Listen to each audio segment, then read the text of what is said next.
Mi nombre es Humberto Guerrero, actualmente dirijo la Sociedad Mexicana de Investigación en Salud Mental. En la Sociedad Mexicana de Investigación en Salud Mental nos dedicamos básicamente a tres actividades.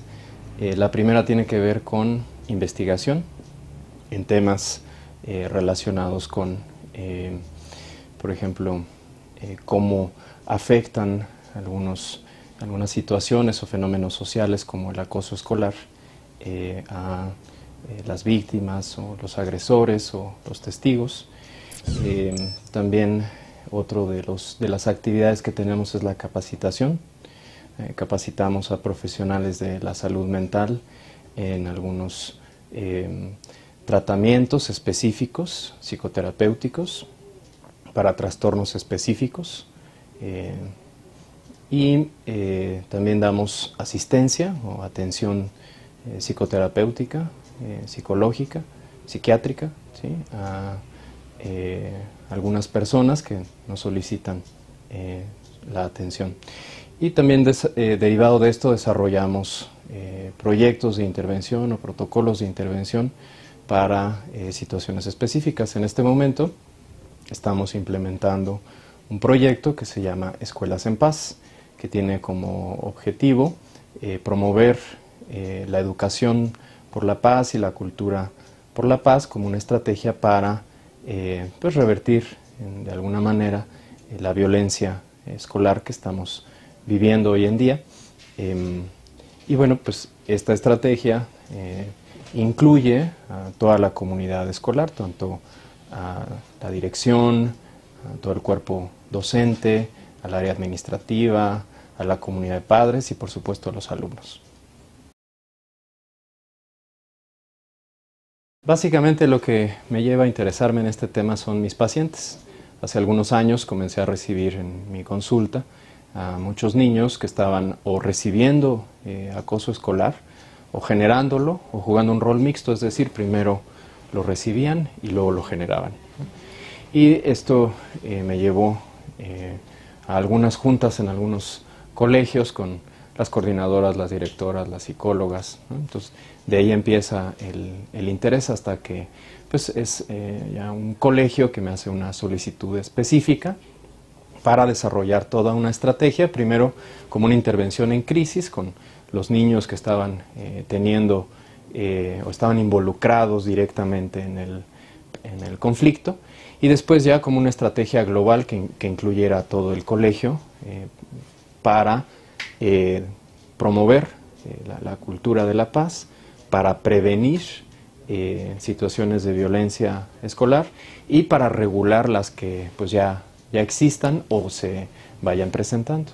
Entonces, básicamente lo que hacemos en los colegios es ayudarles a desarrollar una estrategia de promoción de la cultura de la paz, de prevención y de intervención en situaciones o incidencias que se presenten. Y esto lo hacemos trabajando con el equipo directivo, ¿sí?, tratando de entender su modelo educativo, sus valores, su filosofía, ¿okay?, alineándolo con lo que dice, pues, por ejemplo, la ley anti-bullying del DF, ¿no?, lo que propone la Secretaría de Educación Pública, lo que dice la UNAM en el caso de los SHs o los colegios incorporados, para que esté todo alineado, ¿okay?, y de ahí se generen una serie de documentos que van a ser la base para pues, la promoción de esta estrategia de manera interna y hacia toda la comunidad del colegio. ¿Esas serían las estrategias y soluciones?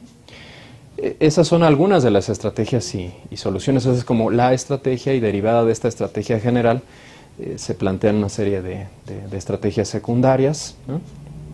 Por ejemplo, crear un programa, ¿no?, donde se involucre a los maestros, a los directivos, a los papás, incluso a los niños, ¿no? Finalmente los niños son muy creativos y ellos deben estar involucrados en la generación de un programa que promueva este tipo de estrategias, focalizado a promover la paz ¿no? Y la convivencia pacífica dentro del colegio, y también pues, que ellos mismos propongan qué estrategias se deberían implementar para regular, ¿sí? Incidencias o situaciones de acoso o de violencia. Finalmente, este es un fenómeno social, no es un fenómeno escolar. Es un fenómeno social que se está cristalizando en los colegios, en los niños, que es como la parte más vulnerable de nuestra sociedad, y que finalmente están reflejando la violencia de nosotros como adultos, de nosotros como papás, de nosotros como sociedad. ¿Okay? Eso es lo que vemos cristalizado en los niños. Entonces, el problema es mucho más grande o trasciende las fronteras de la escuela. Es un problema social, de violencia social, en el que estamos inmersos. Por lo tanto, su solución sí puede empezar en la escuela, pero no solo pertenece al ámbito de la escuela. ¿Okay? Es también competencia del gobierno, también competencia de nosotros como papás y como ciudadanos. ¿Okay? Finalmente, la conciencia ciudadana también pues tiene que despertar para que este fenómeno se vaya resolviendo. Estamos viviendo condiciones de violencia social en todo el país. ¿Okay? Y bueno, pues lo vemos con mayor nitidez en los colegios, pero pues es nada más prender el televisor y ver lo que está pasando ahorita en Iguala o en Ayotzinapa, ¿sí? En Chilpancingo. ¿Okay? Hay una condición de violencia social que está ahí latente y que está detrás y subyacente a lo que vemos en las escuelas. Por lo tanto, la solución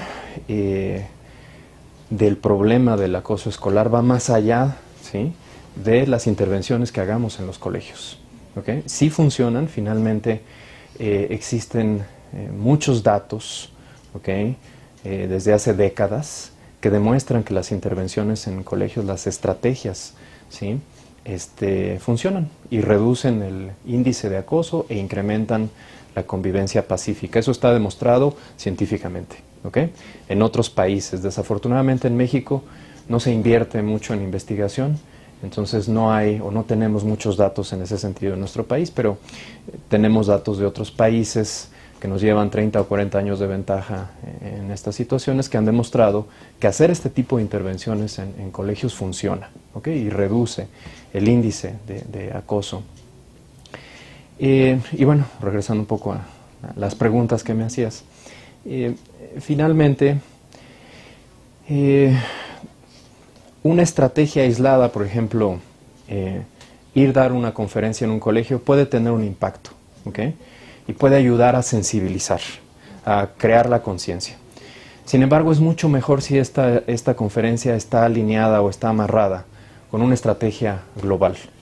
Y eso requiere que el colegio esté sensible al fenómeno, que esté sensible al problema y que acepte que necesita ayuda. ¿Okay? Porque la mayoría de los colegios desafortunadamente le tienen mucho miedo a este problema y prefieren negarlo o decir que no existe en sus colegios a pedir ayuda. Y desafortunadamente en la mayoría de los casos se requiere ayuda y bueno, pues empezar dándonos cuenta que el fenómeno es mundial, que desafortunadamente somos el primer lugar a nivel secundaria, pero que pasa en todos lados y que lo más probable es que esté ocurriendo en todos los colegios en este país, de acuerdo con las estadísticas, ¿no? Entonces, pues, lo primero es aceptar que tengo el problema y hacer algo al respecto, ¿no? Y si es necesario, pues pedir ayuda e implementar una estrategia que involucre a toda la comunidad y que sea de mediano y largo plazo, que no sea de corto plazo, o sea, una intervención puntual, ¿no? Un poco que sea algo estructurado, ¿okay? Con una metodología, siguiendo una serie de pasos, ¿sí? Para que el impacto sea mayor y dure más tiempo, ¿no? Y lo que es muy conveniente también es implementar estrategias de evaluación y medición que nos permitan ver el efecto de las estrategias y las intervenciones que estamos llevando a cabo, ¿okay? Ese es un factor fundamental, tener datos, ¿okay? De cómo antes y después de mi intervención se está modificando el fenómeno del acoso escolar. Lograr que haya un cambio profundo ¿no? Y que realmente esto se transforme puede tomar mucho tiempo. Sin embargo, creo que vale la pena empezar, ¿no? y hacer esfuerzos como los que hace Fundación en Movimiento, ¿no? Desde hace varios años. Finalmente son semillas que se están sembrando para ir creando esta conciencia y esta transformación cultural que tanto nos urge, ¿no? Como país, como mexicanos. Finalmente la semilla de la violencia está aprendida desde que nacemos, ¿no? En nuestras familias vemos patrones de comportamiento violento que a veces no se reconoce y que ese es un gran obstáculo al que nos enfrentamos, que no somos conscientes de la violencia en la que vivimos, que aprendemos desde niños y que por lo tanto está normalizada, ¿no? Entonces, finalmente es ir como cultivando y sembrando, o sembrando y cultivando semillas de paz, ¿okay? Para ir creando esta conciencia e ir sensibilizando. Finalmente es a través de seminarios, talleres, conferencias, los medios de comunicación creo que tienen una gran responsabilidad en esto también, ¿no? Así como han difundido tanta violencia a lo largo de tantas décadas, bueno, pues tendrían ahora quizá la responsabilidad de empezar a difundir otros contenidos más hacia la convivencia pacífica y más hacia la sensibilización de los efectos que tiene el acoso y la violencia en los niños en el mediano y largo plazo, para ir creando mayor conciencia en nuestra sociedad, en la cultura en la que vivimos. Y bueno, pues las estrategias finalmente que pueden ayudar a sensibilizar, yo creo que tendrían que estar dirigidas primero a los papás. Sé que quizá algunos papás o muchos papás van a estar viendo esta entrevista y algunos pues no les gustará escuchar que somos como papás responsables en buena medida de el comportamiento de acoso de nuestros hijos, o el de victimización, o el de indiferencia que asumen muchos testigos. Entonces sí está en nuestras manos como papás hacer un acto de reflexión respecto a nuestro estilo de crianza y qué valores les estamos enseñando a nuestros hijos y cómo los estamos educando en el manejo de emociones, en la solución de conflictos, en los límites y las consecuencias que establecemos, que bueno, a veces como papás pues no lo tenemos claro cómo hacerlo porque nadie nos lo enseña. Sin embargo, hoy, gracias a Dios, existe mucha información, muchos talleres, muchos cursos que nos pueden ayudar, ¿sí?, a entender mejor cómo tener un estilo de crianza más saludable, que permita, ¿no?, que el desarrollo de nuestros hijos sea más saludable y que los proteja de alguna manera de tener este tipo de comportamientos. Entonces creo que una de las o de los esfuerzos que se tendría que hacer, ¿no?, a nivel iniciativa privada, a nivel gobierno, ¿sí?, tendría que ir por ahí, por sensibilizar a los papás, porque finalmente los papás somos los que educamos.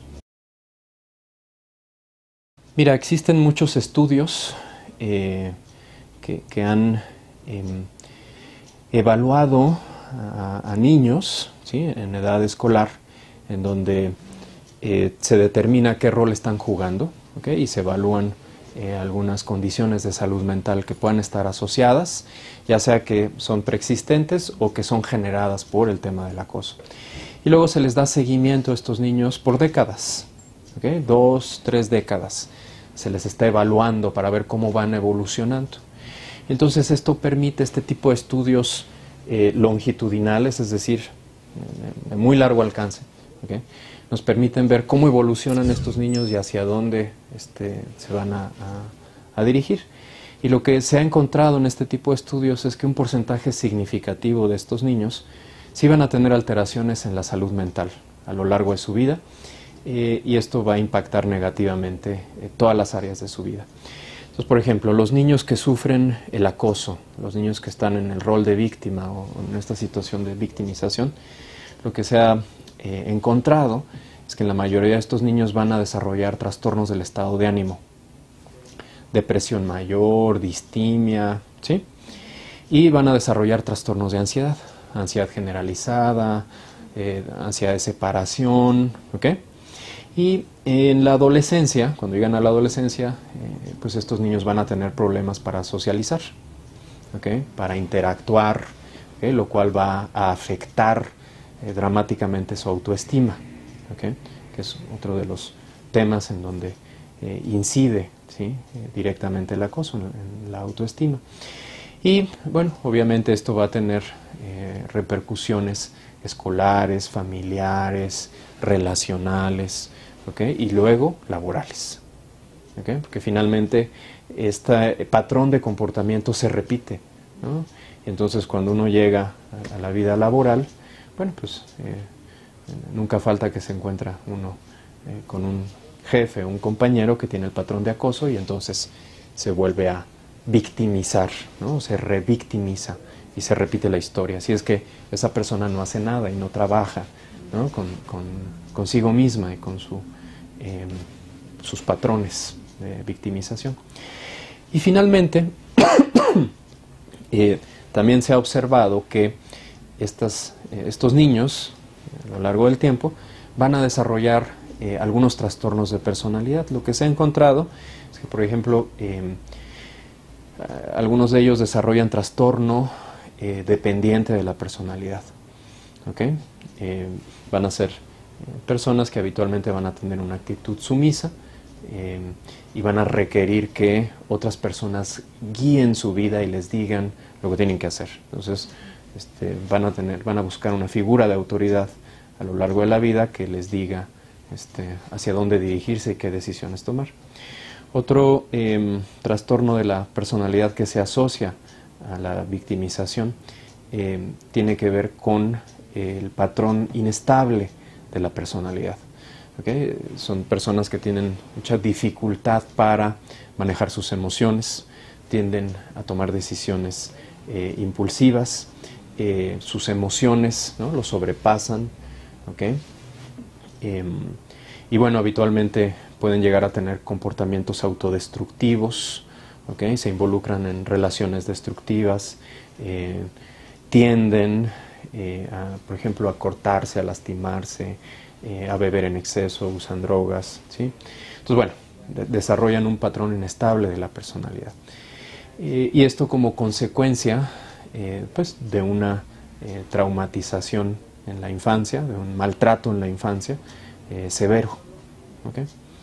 En el caso de los niños que generan la violencia, lo que se ha observado es que muchos de estos niños, previo a que se manifiesta la violencia, ya estaban presentando algunos indicadores del trastorno por déficit de atención, a veces con hiperactividad, ¿okay? Y como la mayoría de los papás de estos niños no sabe, ¿no?, las estrategias o no conoce las metodologías para ayudarles, finalmente cometen algunos errores en la crianza de estos niños. Y eso habitualmente deriva en trastornos de conducta, como un trastorno desafiante oposicionista o como un trastorno disocial, que se caracterizan, por ejemplo, el primero por estar desafiando continuamente a la autoridad, a las reglas, a las normas, a las leyes, ir en contra de lo que está establecido, ¿okay? Es decir, un exceso de rebeldía que podemos ver en niños y adolescentes. No una rebeldía normal o natural, por ejemplo, que se presenta en la adolescencia, sino un exceso, un caos, ¿okay? Y en el caso de los niños con un trastorno disocial, pues finalmente lo que los caracteriza son la falta de empatía, ¿okay? Y el ir en contra de lo socialmente establecido. Muchos de estos niños, cuando tienen un padre ausente o un padre negligente, ¿sí?, o un narcisista, ¿okay?, derivan en conductas o comportamientos antisociales, es decir, delictivos, ¿okay? En la edad adulta desarrollan un trastorno de personalidad antisocial, ¿okay? Aquellos que en su infancia presentaron o desarrollaron un trastorno disocial, que habitualmente deriva o evoluciona en un trastorno antisocial de la personalidad. Y son estos niños que en la edad adulta pues, van a cometer actos delictivos. Según algunas estadísticas, más o menos el 25% de estos niños van a terminar desarrollando una personalidad antisocial. Y los chiquitos que testifican, ¿okay? Pues sabemos que hay subtipos, ¿no? Son aquellos niños que mantienen como una actitud de diversión, de gozo, de disfrute al ver al otro ser acosado, ¿no? Estos niños también sabemos que pueden derivar en algunos trastornos de conducta, ¿okay? Y finalmente en algún trastorno de la personalidad, por ejemplo el narcisista, que se caracteriza por la falta de empatía por el dolor ajeno, ¿okay? También hay aquellos niños que testifican que más bien sienten miedo, ¿no? Y entonces guardan silencio para que pues, a ellos no les pase nada, ¿no? Estos niños también sabemos que terminan padeciendo algún tipo de trastorno de ansiedad o depresión, ¿okay? Y bueno, están afortunadamente, aunque pocos, los niños que finalmente rompen el silencio y defienden solidariamente a sus amiguitos. Esos niños habitualmente no desarrollan ningún tipo de trastorno. Algunos de estos niños que están generando la agresión tienen como antecedente un TDA que no fue detectado a tiempo, ¿sí? A pesar del sobrediagnóstico que existe y el sobretratamiento farmacológico que se da en nuestros días, muchos de estos niños no son identificados, o si son identificados, sus padres no reciben la capacitación o el entrenamiento necesario para manejar la situación en casa. Y entonces, estos niños, este grupo de niños, ¿okay? Va a evolucionar habitualmente, o en un buen porcentaje, en trastornos de conducta, básicamente en dos: trastorno desafiante oposicionista, que hay una alta asociación entre TDA y desafiante oposicionista, y el trastorno disocial. ¿Okay? De estos niños, cuando hay alguna combinación de factores, por ejemplo, un padre ausente o un padre con un trastorno narcisista o antisocial de la personalidad y violencia, pues en la mayoría de estos casos el resultado es el comportamiento delictivo. ¿Okay? Pero hay otros niños que no tienen TDA, pero generan violencia. ¿Okay? Habitualmente este grupo de niños está siendo víctima de violencia en casa. ¿Okay? Entonces observa la violencia de pareja, ¿sí? O recibe la violencia de alguno de sus padres, o de alguno de sus hermanos, o de algún primo, o de algún abuelo. ¿Okay? Y violencia de todo tipo: psicológica, emocional, física, sexual. ¿Okay? Entonces, este otro grupo de niños lo que hace es ir y replicar la violencia que está recibiendo, ¿sí? También lo que se sabe, ¿no? Es que puede haber niños que no tengan ninguna de estas condiciones, que estén en un ambiente armónico, familiar, sin embargo están generando violencia. Y entonces ahí podemos encontrar otros factores que están jugando ahí un papel importante, como puede ser el temperamento. Hay niños que son mucho más agresivos o tienden más a la agresión por cuestión temperamental, es decir, porque eso recibieron en su información genética heredado de sus padres. ¿Okay? Pero también hay algunos niños que por cuestiones neurobiológicas producen más testosterona que otros. Entonces van a tender a ser más agresivos, ¿okay? Y van a querer dominar más a sus compañeros que aquellos niños que no generan tanta testosterona. ¿Okay? Puede haber otros neurotransmisores y otras hormonas en juego, ¿sí? Sin embargo, lo que se ha observado es que la testosterona es como el elemento ahí que podría también explicar. Ahora, si esto se combina a una situación de placer, es decir, que en el momento en el que están dominando a los demás hay una producción de dopamina en algunas regiones del cerebro, bueno, pues se hace ahí una combinación bioquímica que va a reforzar el comportamiento agresivo, que eventualmente se convierte en un comportamiento violento, de dominio sobre el otro, de un ejercicio ahí del poder. Y bueno, si además le sumamos que estamos bombardeados por los medios de comunicación, por escenas de violencia, ¿sí? Que aprendemos en las caricaturas, ¿sí? Desde niños a ejercer la violencia, que en los videojuegos aprendemos la violencia, ¿no? Pues todo eso va reforzando en este otro grupo de niños las acciones violentas y de acoso.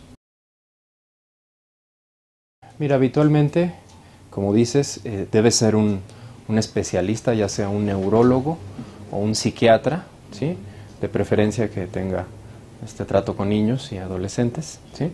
Quien pueda establecer un diagnóstico como tal. Y por lo tanto un tratamiento farmacológico que habitualmente debe ser como completado con un tratamiento conductual y con una asesoría parental, ¿okay?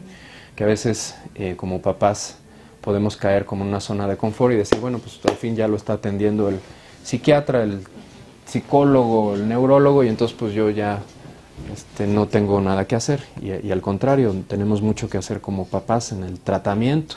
Nos tenemos que involucrar en el tratamiento del TDA de nuestros hijos, porque hay una serie de estrategias que nosotros tenemos que seguir en casa, que tienen que, de entrada, que ver con nosotros mismos y la autorregulación de nuestras emociones.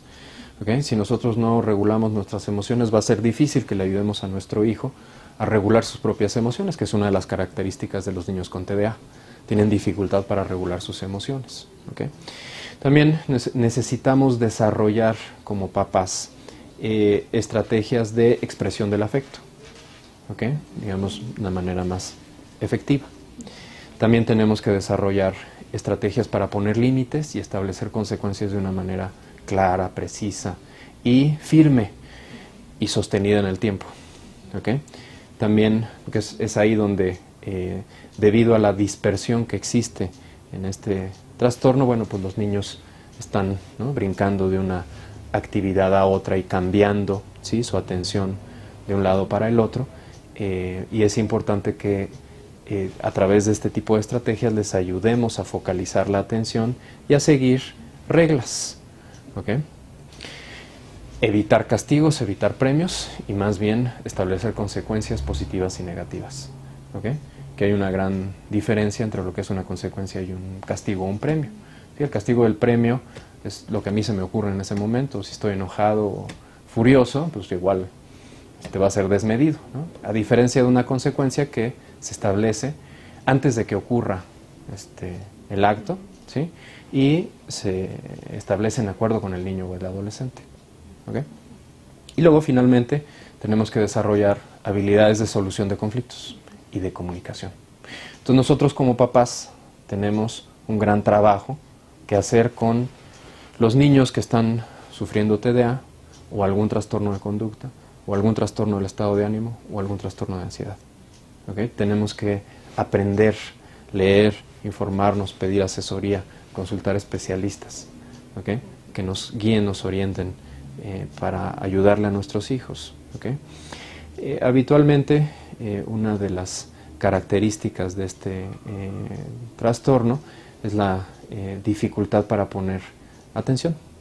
¿Okay? Que estos chiquitos están como, ponen su atención en un programa de televisión 5 minutos y luego corren a la cocina y ya se distrajeron con otra cosa y luego van y suben a su cuarto. ¿Sí? Es difícil que mantengan, ¿okay?, periodos de atención largos. Habitualmente son periodos de atención muy cortos. ¿Okay? Por ejemplo, son niños que interrumpen mucho. Tú estás hablando y te están interrumpiendo, no te dejan, ¿no? Estás hablando por teléfono, estás hablando con alguien y te están interrumpiendo, ¿sí? Habitualmente hay ahí también algo de deterioro escolar, ¿okay? A menos que el niño tenga estrategias compensatorias, ¿okay? Pero si no, pues vamos a ver ahí dificultades en matemáticas, en algunas materias, ¿no?, que requieren atención, concentración, ¿okay?, y regulación del afecto. Este concepto, que en español lo podemos nombrar como atención plena, ¿okay?, deriva de una filosofía, ¿okay?, budista, ¿sí? Hace aproximadamente unos 40 años, el doctor Jon Kabat-Zinn,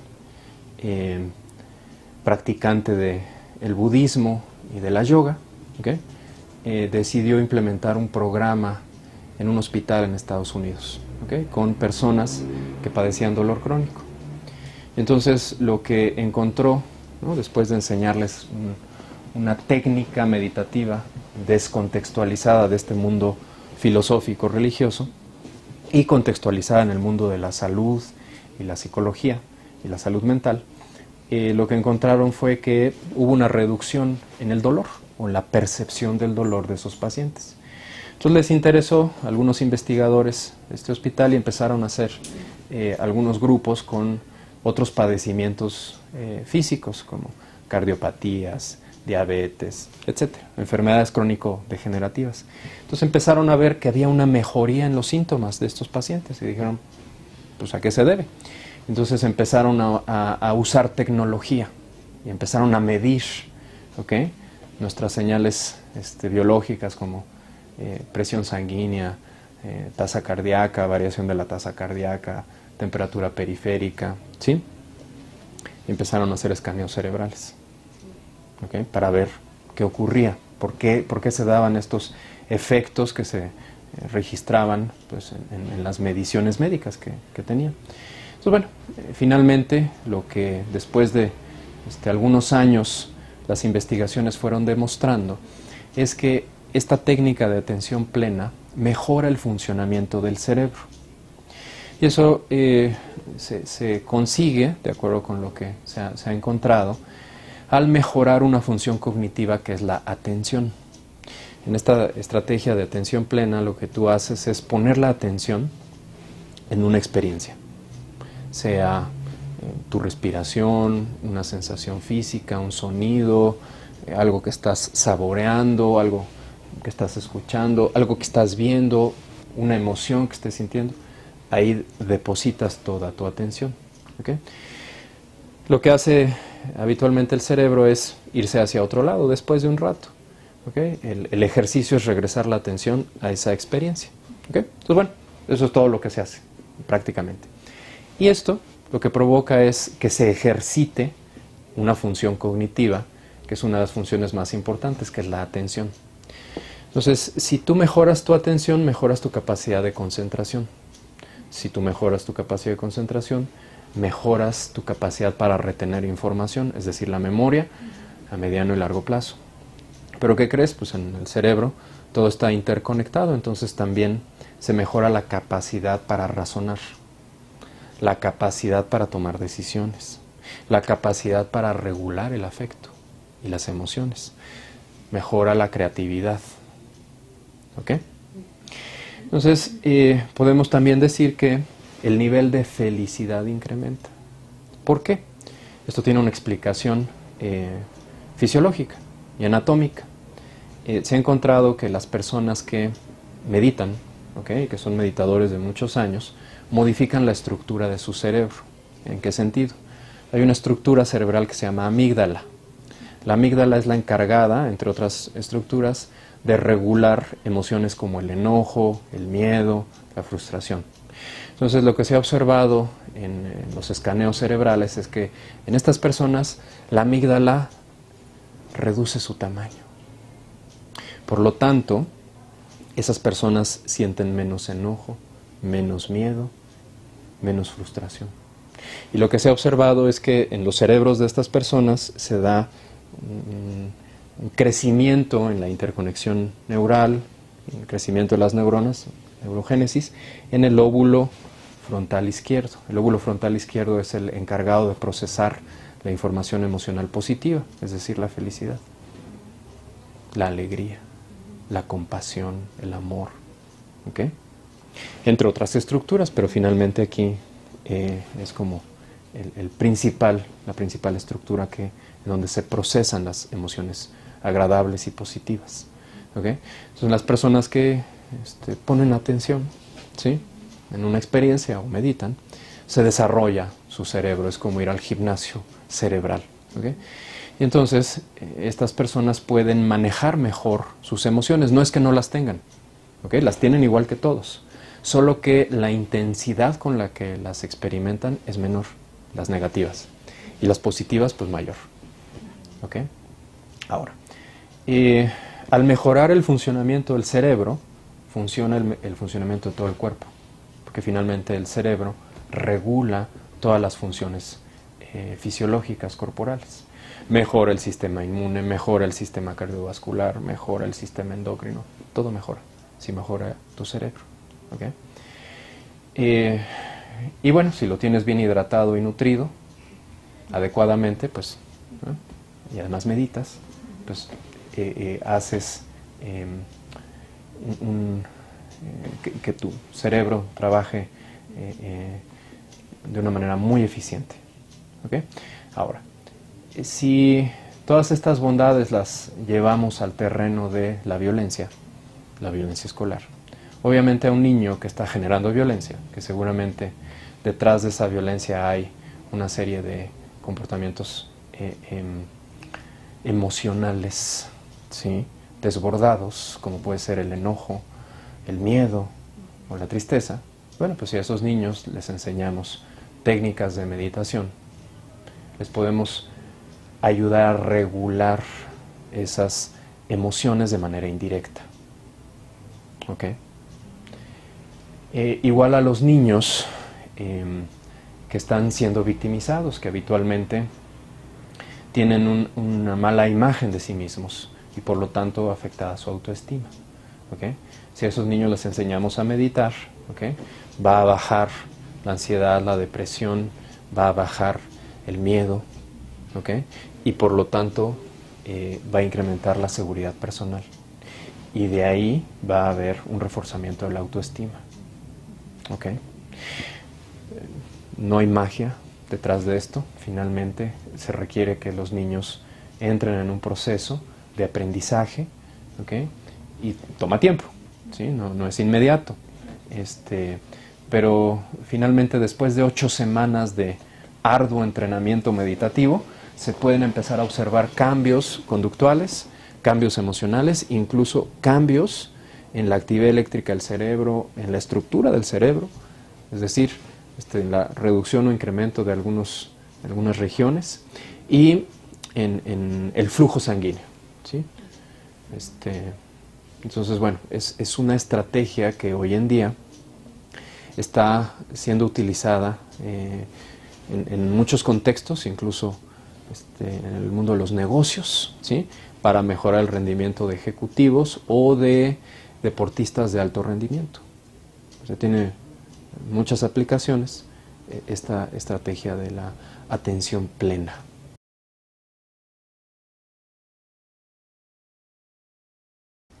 Finalmente creo que tu pregunta tiene que ver con un tema más cultural. ¿Okay? Vivimos en una sociedad muy competitiva, más que una sociedad colaborativa. ¿Okay? Y nos han educado para creer que para tener éxito en la vida tenemos que ser altamente competitivos. ¿Okay? Lo que no nos dicen es que ser altamente competitivos también nos lleva a ser altamente violentos. ¿Okay? Es decir, la cultura de la competencia también genera violencia. Creemos, a veces erróneamente, que dotar de una gran cantidad de habilidades a nuestros hijos los va a hacer más inteligentes, más capaces, más competitivos. ¿Okay? Pero se nos olvida que en la infancia es cuando aprendemos a convivir y cuando aprendemos a ser felices en la vida. Entonces a veces estar tan saturados de actividades nos impide disfrutar la infancia y ser felices, siendo simplemente niños. Finalmente, cada papá, cada mamá es libre y tiene el derecho de elegir cómo educa a su hijo, cómo educamos a nuestros hijos. Cada quien tiene sus creencias, cada quien tiene el derecho y la libertad, ¿no? De creer lo que desee.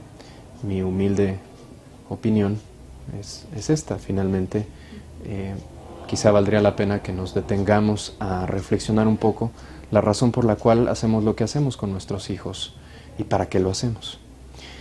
Yo creo que la mayoría de los papás desean que sus hijos tengan éxito y sean felices en la vida. Quizá la manera de lograrlo es lo que habría que replantearnos. Si realmente eso que estamos haciendo le va a garantizar a nuestros hijos el éxito y la felicidad.